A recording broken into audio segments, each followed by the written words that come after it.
Hello, this is Malorian, this is the Orc Tactical Team, and what we're actually going to be doing is kind of going backwards and revisiting something that I talked about before, which is the Orc and Goblin lores. A fast recap of basically what I said last time when I was first looking at this book is pretty much you got big lore, you got big Waaagh, little Waaagh, and when you compare them, big Waaagh was just way better. You look at it and the game-winning spells in there, there's just so many of them. Little Waaagh, fill of stupid spells, take big Waaagh. Well, since that point, I've had a lot of time to play with the lores, to see how other people play the lores, to read up what they're doing, the different tactics, and I thought at this time now it'd be a good time to come back and just to talk about them again, because my opinion has changed since then. So just to kind of quickly talk in them and going through what it is. I know for the big Waaagh, the big thing there is you got the signature part or the lore attribute, which is +1 strength. And for an attribute that's pretty nice having +1 strength, but from my experience I've actually found that comes in very little. I mean, you could say that it helps with something like the sniper spells or something like that, or if you're trying to stomp a monster, but really from experience that pretty much never happens. That +1 strength, God, I've used this lore so many times and it's happened so few times that +1 strength is actually a big deal. The next thing is the signature spell. Pretty much garbage. Be able to shoot out this line, I've never used it ever. It just isn't handy enough. The randomness isn't really that big of a deal because you just think of what the average should be. If you go for the big one there was 8d6, well, this is going to go an average of 24, which is pretty nice. But really, the damage it does is fairly minimum. I mean, if you go up to a big, huge block and you can shoot this line through, sure. But really, I mean, unless you're doing Foot of Gork and that one, you're probably putting all the dice into Foot of Gork if you're trying to do some damage anyway. So it just doesn't really come up. Another one, Brain Buster, a pretty good, nice spell there for sniping, taking out some unit champs before combat. That I can't really say anything negative about. It's just that it usually, even though it's nice, you just don't really have the dice to cast it. It just doesn't really come up. I mean, if it does, nice, but otherwise, it's just a low-key type one. Another one, Fists of Gork. If you're running a combat caster, getting that +3 attacks and strength is pretty nice. So far in my metagame, I've moved to running a war boss and a level 4. And so in that case, my level 4 is not fighting, so it's a completely waste of a spell. That's kind of like if you have a slan with, if you're in an old book, we could have the flaming sword. Of course, that does something different in this lore, but in the last version, why would your slan be fighting? It's just one of those things there where if you're having a shaman in the back, it's kind of a waste of spell. So it's kind of situational. Hand of Gork, I loved it before, I love it now, I think it's amazing. Some things it's done to me though is unfortunately, it's really kind of made me be too aggressive. I take one of my big blocks, throw it into my opponent's face, and all of a sudden because it's now that one block versus everything, they fall and die and I'm 500 points behind. But all in all, if you're not being overly cocky, it's still an amazing spell. Edbutt. This one, even though, I mean, this is even more situational than the last one because of how it's just on wizards. It's a nice thing to have, but to be honest, I think I've used it once ever. So it's just one of those things where when you have dice, it's going to be going to other stuff.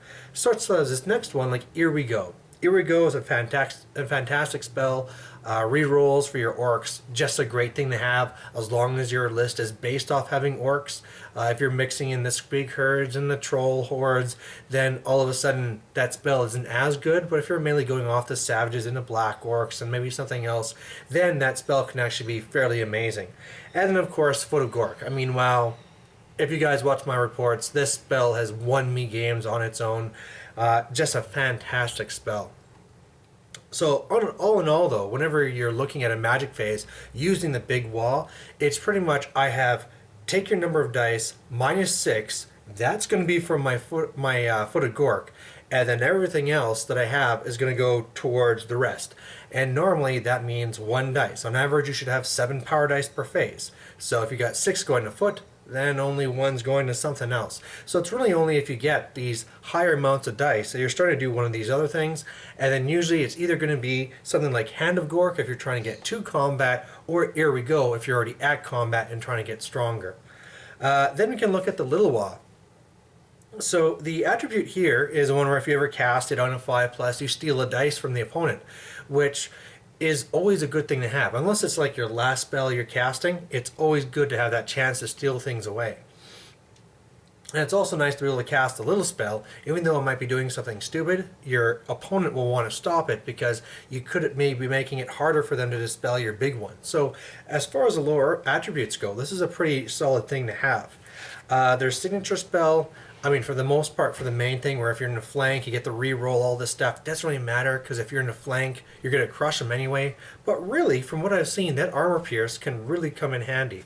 Especially if you're running Night Goblins, or if you're going up against something with high armor. I mean, if I have my Savage Orc Biggins going up against Chaos Knights, well, my Strength 5 is only bringing them down to an armor save of 3+, which is still really good.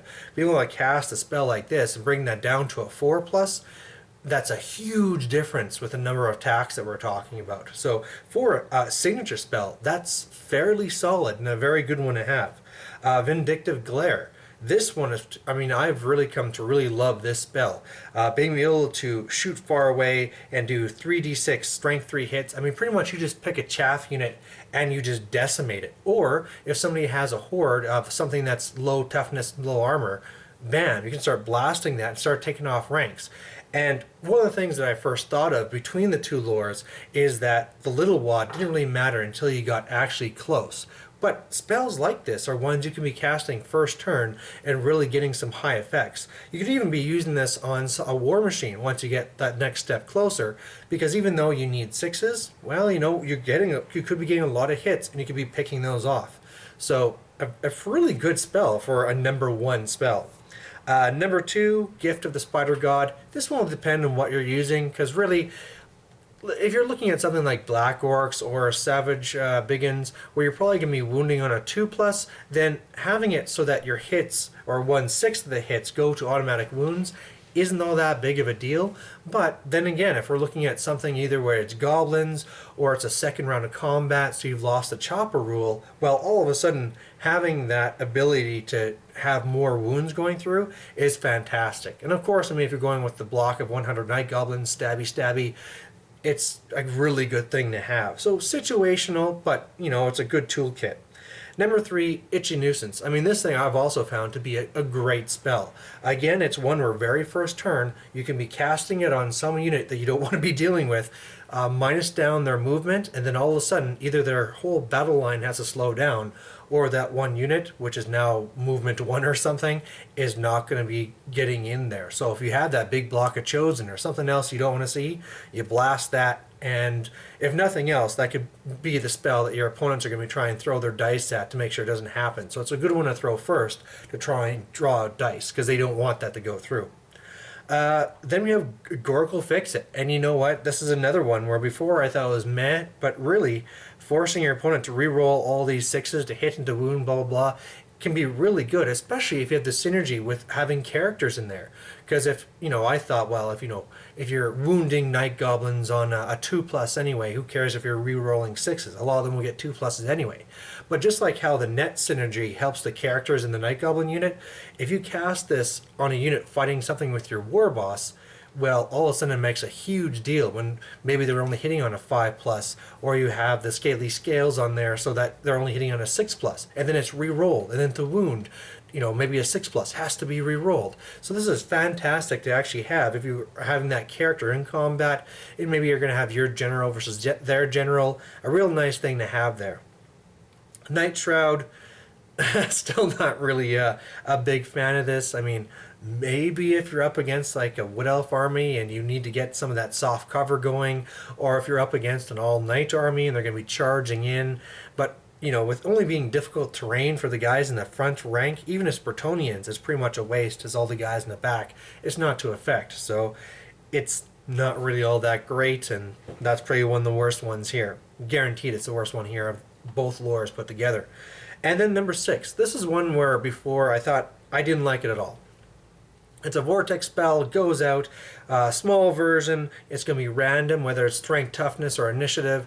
If you're going for the larger version, I mean, it's 25 to cast. So if you throw all 6 dice at it, on average, you know, you're talking exactly average to get the spell. So not very good there. I like running my casters, especially if it's going to be a goblin one, back in the bunker. And so of course from back there, range is a big huge issue. I'd use some things like putting it on the wolf one, and that can work really well, getting them up close and blasting.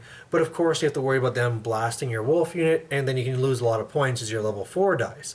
Well, as I've played a few games and seen what happened to me and happened to others, this can be an amazing spell. If you saw the one game where it was Orc versus Orc in a tournament right here, I was up close in combat. He set up his vortex right into my side of my Savage Orc Biggins, and bam, all the way down the line, make it off initiative. I'm only passing on a 1 or 2, and so 2/3 of my unit just gone. It was, if you're looking at game-winning spells, that one just totally changed how that game was going to be played out, and it was fairly amazing. It's just another thing too is I always think, like I just said, that your shaman should always be in the back. But it's just a playstyle difference. If you set up your goblin shaman with having a 4+ ward or something, have him in a front unit on a corner to reduce attacks back, all of a sudden you can get into a fantastic spot. And of course, you even want to be on the corner so you can start that vortex and go right across. Another thing you can do is set it up defensively. So if you're moving up first turn and you see that big unit coming at you that you want to kind of slow down, shoot the vortex at them. It might not make it to them, but just like fanatics, now they have to deal with, if I go forward, I'm going to be going on to this vortex as it moves around and all this stuff. So it really kind of helps and controls the board. Something else that I just never even thought of until the last week here is the synergy between Itchy Nuisance and the Curse of the Bad Moon. And that's probably because whenever I looked at the Itchy Nuisance, it's all about reducing movement. It's all about making it so that unit can't get to me. Well, it also reduces initiative. So if you reduce initiative by D6 and then choose the Bad Moon to be based off initiative, you can even have something like Chaos Warriors, which normally have a high initiative, but once you reduce that by D6, it's now fairly low, and one of those going across that unit is just going to decimate it and take it away. Something else as well is that, if you think of taking this lore with a Night Goblin Shaman, so you have the mushrooms going, well then all of a sudden trying to get more than one spell is a lot easier as you're getting those free dice for each one. Of course, there's a risk there. If you roll a 1, then, you could take wounds, the spell doesn't happen, but, seriously, if your dice are usually something like a 1, especially on that Curse of the Bad Moon, where on average you're only casting it, so you pretty much need those mushrooms in order to get it so that more than average you're going to use it. If one of your dice is a 1 like that, there's a high chance it wasn't going to be cast anyway. So all of a sudden, this lore can be very effective. So now that I've gone kind of through all these things, which one do I think is the best lore? You know what? In the end, I still think that for my playstyle still, being able to go from the very back of the board edge and send down Foot of Gork to destroy whatever I want is just amazing. And also that part of Hand of Gork. If all of a sudden your line breaks up or you need to get to something that's running away, Hand of Gork, that unit there, game winning. So before, when I looked at it, it'd be like the big Waaagh here, little Waaagh here. It's just like, why are we even talking about this? This is so much better. This has all the game-winning spells, and this is down here. Now when I look back at seeing how the little Waaagh is actually playing out, how other people are using it, it's a lot higher. I could really seriously think of me building a list around a Night Goblin Shaman with the little Waaagh, going to a tournament and doing very well with it. It's a very solid lore with a lot of good tools in there. So now when I kind of compare, it's kind of like the big Waaagh is here and the little Waaagh is here. I still think that the big Waaagh is better, but I think they're fairly close now. I don't think that with more games that's going to change just because of the whole game-winning aspect of these. Both Foot of Gork and the Bad Moon can be game-winning with the amounts of models they kill. It's just that one could be done across the board. One has to be up close. And by that time, it could be too late. I say if they charge in on their turn and destroy your unit before you can even cast this. So I think you still have to give that to the big Waaagh. But otherwise, tactically what I'm saying is that whereas before I'd say never take that little Waaagh, now give it a chance. If you're going to a tournament, bring that thing out, see how it does. There's so many more. I mean, if you look at that toolkit, there's only one really crappy spell in there that I would pretty much never use. Whereas when you looked at the big Waaagh, there's actually a few more where it's like, well, I'm only going to be ever casting these spells, these 3 out of the 7. So there you have it. I hope going away from this, you are going to try them. From some of you that have had a lot of experiences with these 2 lures, please go and comment below, and we'll be right back with a Bell Report next couple of days. So thanks for watching. Bye.